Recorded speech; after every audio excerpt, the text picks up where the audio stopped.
Alright, now this behind me is my current entertainment unit, and it was only supposed to be a temporary one which has lasted for about 3 years. It's been on my to-do list for quite a while now, and I do have some cool plans with this. I want to be able to see nothing at... No, right, come here. Okay, now me and... Sit. Okay, so me and Balthy don't want to see anything there anymore. Now the plan with this one is to hide absolutely everything. I don't want to see any machinery, I don't want to see anything at all. So I have some cool wood that I've had left over from another project for a while now, and I thought it's time to pull it out. So keep tuned. Now this is one of the very first projects that I ever tackled when I moved into my house, and it kind of shows. It is a Jarrah sleeper table, and I built it back in the days when I didn't have any tools, I barely had a sander, I didn't have a table saw, I barely even had a circular saw. But it came out all right. I wouldn't call it a work of art, but it did the job and it worked quite well. But this room is now getting turned into a nursery, so we need the wood, and it's still very good wood. Jarrah is an Australian native timber, which is fantastic. It's got beautiful grain, and it is used very, very well, and it's also quite hard to get hold of these days. Now this is one of the major advantages of having a sliding table saw. It means I can clamp down the wood to the sliding table and then slide it directly straight, and then I'll get a very straight edge, put it up against the guide, and then run it through once more. If I could have done this when I had made it originally, then it would have been a very, very different table, but it is what it is, and then it's just a matter of using my biscuit jointer to get some biscuits, glue it up, and put some biscuits in between it, and then clamp.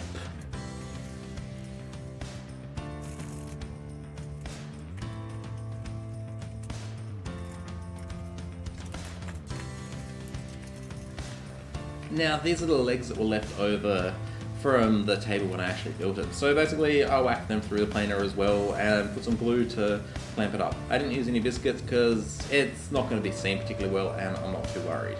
And then it's another good thing to have the sliding table saw. So I can clamp this directly to the sliding bit, put it on an angle and then slide it through. Now I want to have a waterfall edge on this, so basically what I'm doing is cutting 45-degree angles on all sides, and then I'm just going to glue and clamp them all together into a nice big square box.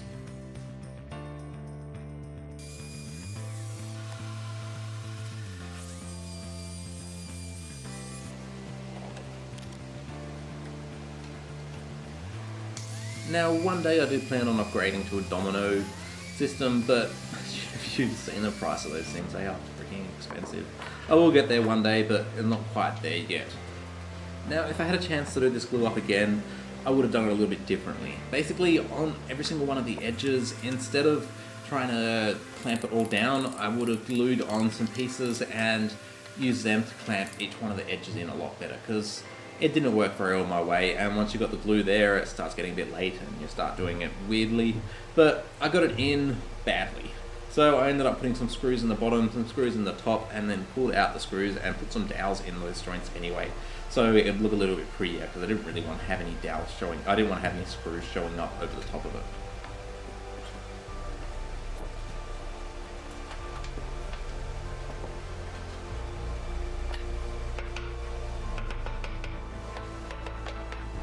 And I usually have a habit of stop filming when I start getting frustrated because it's not pulling together quite right. Now, these are probably the most expensive thing from the whole project. I had to get some Jarrah floorboards because I didn't really have enough wood left over for the front doors. And I picked this up from a local scrapyard and then put it through the planer, which came out quite well. And it's just a matter of gluing it all together and clamping it all up.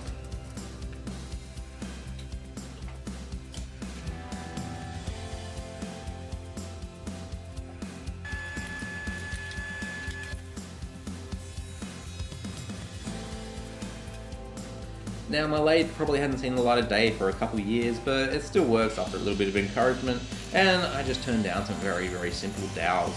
Probably could have bought them, but I had the wood left over, and it seems to work.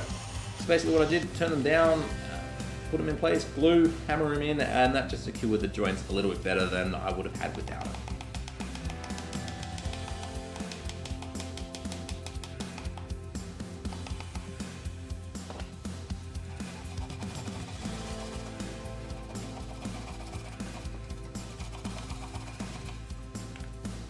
Then I basically gave the whole thing a very rough sand. So I started out at about 80 grit and then worked my way up to about 400 grit. And it was beautiful. I love the look of this wood. There's so much texture and it's just a nice warm wood. I just love how this thing comes out. Now these are actually Mark II legs. I had some whole fancy ones planned. I had some that had nice little curves on it that I put through the bandsaw, and I didn't really like how they turned out. So I went back to the saw again and then just basically sawed out some nice little simple rectangular ones or triangular ones, which I think look a hell of a lot better than what I was trying to achieve. Then it's just a matter of putting it through the sander or round over thing, routing a few little grooves that I could slot them into and glue them into so it would be strong. Because of the weight of this, I was paranoid that if I just glued it or screwed it direct, if I wobbled it a little bit back and forth, then the legs might break. So I routed a groove and then screwed them directly into there with a hell of a lot of glue.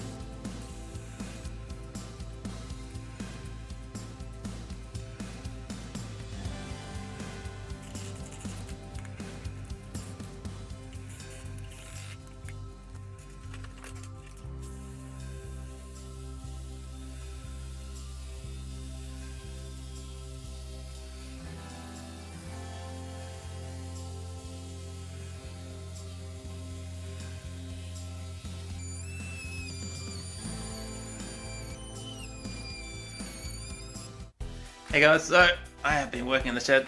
I look like a redhead at the moment. Alright, so I have been working in the shed and my new project is starting to come together. Doing good. And this bit here is going to have a speaker inside of it, so there's going to be a speaker from that wood there, which is clamping and gluing. There's going to be a speaker there and it should be fun. So this is an entertainment unit and basically it's going to have something like dowels inside of it. I'm quite happy with it. But it's an entertainment unit, so it's going to have a sound box built into it, and then drawers and...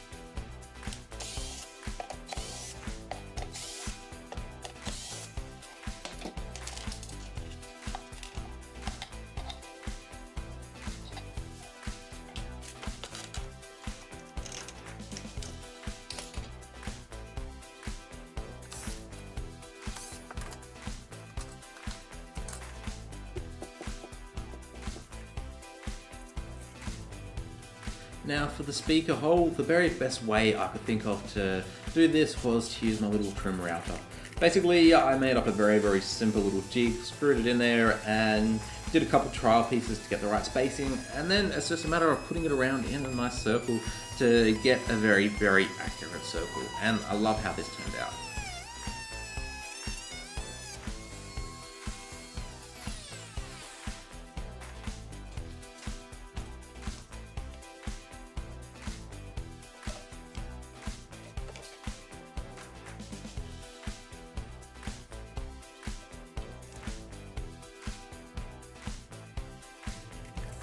And oh yes, pocket holes on the inside. Send me your hate. So this is when it's going to start getting interesting and becoming a little bit more than just a random little dresser drawer. Now, this one here is going to be a speaker.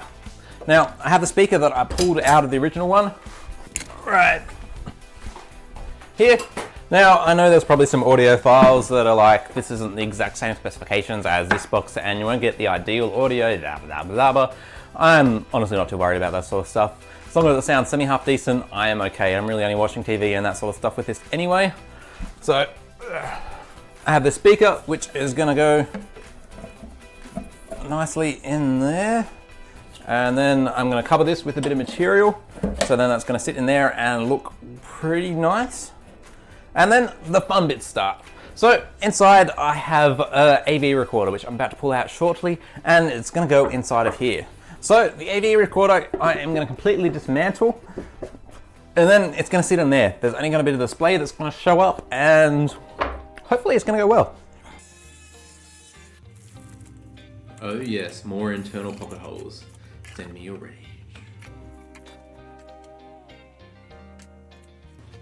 Now, if you've seen many of my older videos, you'll see that I do not like making drawers. I just hate bloody things. They're always so finicky, they're always so annoying, and you can't get them right, and then you gotta adjust them slightly, and then you gotta blah blah blah blah. I just don't like making them, so I do quick, lazy drawers, but they seem to work, and I didn't really need much for these ones. So it's basically a matter of making up the sides, gluing, clack, clack, clack, clack, and done.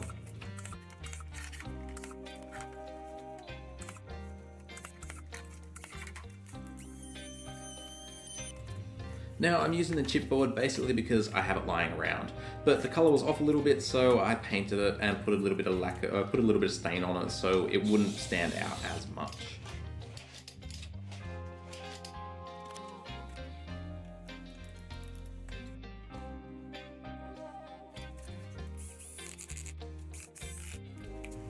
Now this is for the surround that's going to be behind the speaker, or in front of the speaker. Basically what I want to do is have a nice material that will show up and contrast it quite well. I took a couple of samples, and to be perfectly honest, the honeycomb pattern that I've got here I thought contrasted the best with the wood. And I'm very happy with how it turned out. It just looks like it's meant to be there, and it just shows up really, really well. I've got pretty much all the guts of this done. I've got my nice speaker hole cut out, ready to go, and I have a spot sitting here for the fun bits. Now, the only entertainment bit that I actually use that needs to have a remote control, apart from the TV, is the sound box, the AV receiver, HDMI switcher thing there. And I want to have it sitting right about there, but my one is this, and to be perfectly honest, I think it looks a little bit ugly. And to be perfectly honest, I don't like looking at machinery. I'm looking forward to the day that everything is completely hidden and you don't have to see a thing, but I don't want to sit this guy there. Now, it would fit in there, but I don't want it there. And my plan is to gut this thing completely and then slot it directly in here, and then the only bit that you can see is the little bit there that has the displays and picks up the stuff in there. Now, I'm also going to put the power button, because I want to have a power button, but to be perfectly honest, we never use the remote, we never use the volume button, we never use any of these buttons down below. We always use the remote. So I don't see a point in keeping them and adding a little bit more clutter to the front of it. But I'm going to pull this guy apart and then see what is inside of it, how easy it's going to be able to move into there, if there's cables holding everything together, or if it's one big motherboard that it's all connected to. So I'm going to pull this guy apart and then see what I'm going to do with. Okay, now these things are generally pretty easy to deal with. It's just usually a matter of some screws.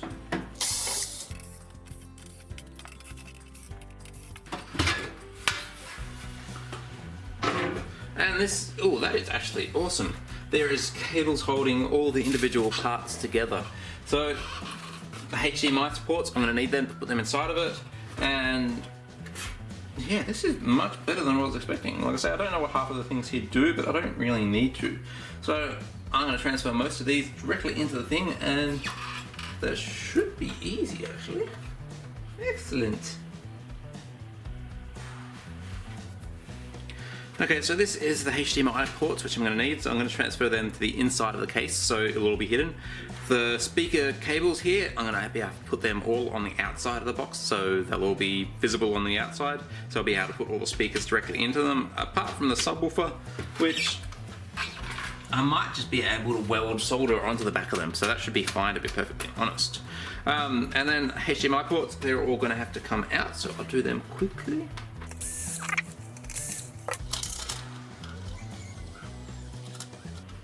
So yeah, so that's going to go inside of it, and that's a HDMI switching port. So I'm going to route out a bit that that can sit inside of, which is going to be relatively easy. Speakers, and then the control panel here, so I'll pull that one out. So that's the only bit that I actually want to have displaying. So I want to be able to see that bit through it, and I have the feeling that is the AV receiver, the remote control receiver bit. So don't want to damage that bit, but hopefully I should just be able to get this bit. So I'll have that bit sit directly in there, and I've got to put the little diffuser panel. Hopefully I can pop that in or out. I can just pop it out, excellent. So I'm going to make a little panel, route out a bit so that sits directly behind it, but in front of there. So then that'll be out on display. And the rest of it, I'm just gonna pretty much pull apart and then slot directly into it, which is good. So I'm gonna get stuck into that.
Now this is for the HDMI ports. Basically I want to have them all internal so I can keep all the equipment inside of the drawers and they will all be stuck there. And liberal amounts of hot glue holds it all in place very, very well. And it's all completely hidden, and more pocket holes because they're invisible and they can be done from the inside, which you do not see a thing.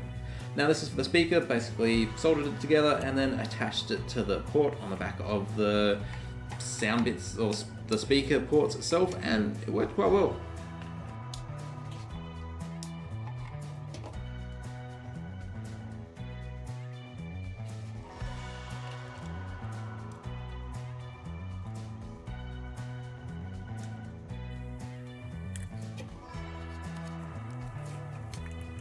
Now this is the HDMI port that will go to the outside of the machine. I probably could have put a cable through it so it would go through, but I thought this would be a lot neater and a lot nicer. So basically I plug that into the back of the machine and then that goes directly into the TV, or the port that goes towards the TV.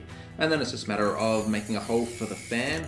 So there's a fan built into it, into the HDMI splitter itself. So put that in place and then pull through the sound speaker connections and then glue all those ones into place as well. It's all relatively simple. Plug and play, and it just worked. I was quite happy about how easy everything just seemed to slot in. Now, for the finish itself, I'm very proud of how this stuff turned out. I made it myself. It is a beeswax based finish, and it's basically 1 part beeswax, 1 part mineral terps, and 1 part boiled linseed, and it goes on so smoothly and so well.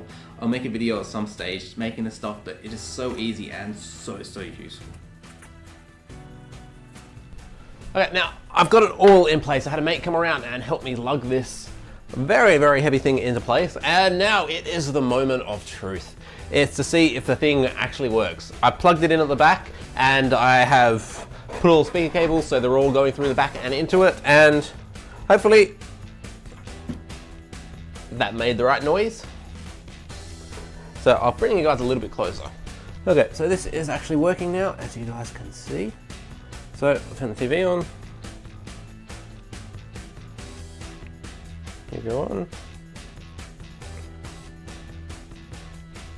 And hopefully this will now work. So the plan behind here is that I have PowerPoints in there, and that is where everything hooks into. So I'm gonna whack on the PlayStation and hopefully it will turn on and work through there. Otherwise I have cocked up something and I don't quite know what. Okay, so this is gonna be kind of awkward, but PlayStation is gonna go in and cord plugs straight directly into the back. There we go. It's not the most easiest thing to get into, but it's not like I'm going to be going in and out of it every single second. And power and HDMI cable. Now I've hooked it up, so this one is now getting into the back of the system. Okay, took a little bit longer than it should have, but that is now in there. So I'll turn you on. Oops, press the power button. That is on. That's on the right thing. and hopefully the TV should start playing it. Zoom you out a little bit. So hopefully the TV here should start playing it once the PlayStation starts up. Crossing fingers.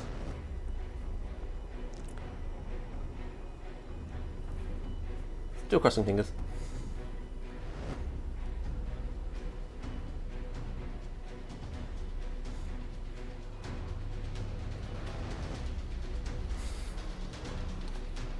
It is on the right channel through here, it's on the right TV channel.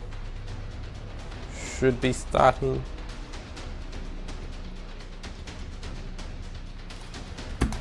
Make sure the PlayStation is on.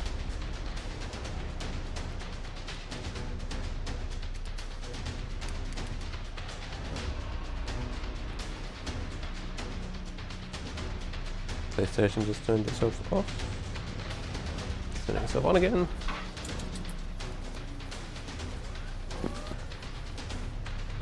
Okay, it should be working right now, but it is not. Something went beep. Okay, so we're gonna have to try a couple different things. Potentially a wire might have fallen out the back of it, something might have fallen all apart. I might try the simple things first. Let's try a different cable. I've got half a dozen of these, so I do have some smaller cables that are on the way because these are way too long for what I'm actually doing in here, but let's see if that fixes the problem.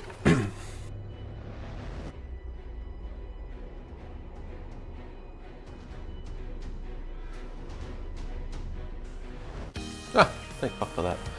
Okay, it's working. I restarted it. Hopefully it was the wrong cable. It's working. Now, the next problem that I think I might run into is this cupboard here does not have great ventilation inside of it. So I'm gonna play some video games for a little while and see if this thing heats up too much. If it heats up too much, then I'm gonna have to put a fan in the back of it, which, see what happens. So I'll whack this, I'll shut it all up and play some Call of Duty. That sounds like fun. Okay, so that was a bit of an abysmal game of Call of Duty, but this is very loud. You guys can probably hear way too loud, so I'm gonna need to put some sort of fan in the back of this to put a bit of airflow through this box itself. Otherwise, the machine is gonna overheat and die, which I do not want. So I'm gonna do that now.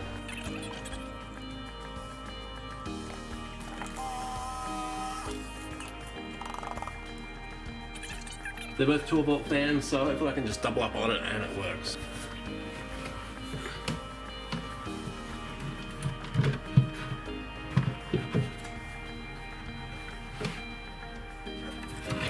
Okay, so I have just hooked onto the fan here.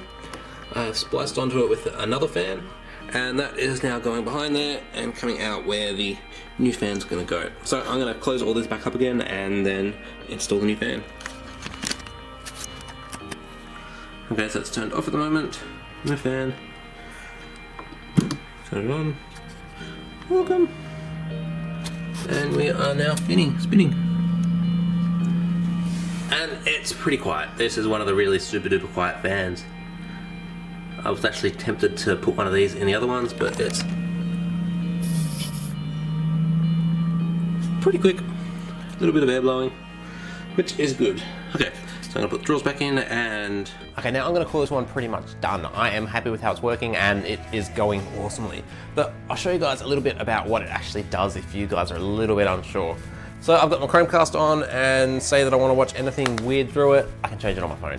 But if I don't want to do that, say I want to play some Call of Duty or watch Netflix or something, my remote, I can change the device that it's working through. So now it's going through the PlayStation, and PlayStation is now working. So if I want to play some Call of Duty,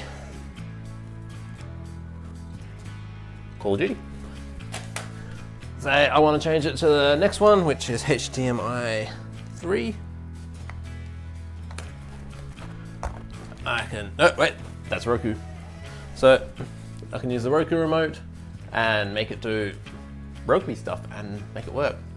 And then last one, if I want to play a little bit of Mario Kart. I can whack this guy out, start playing single player Grand Prix.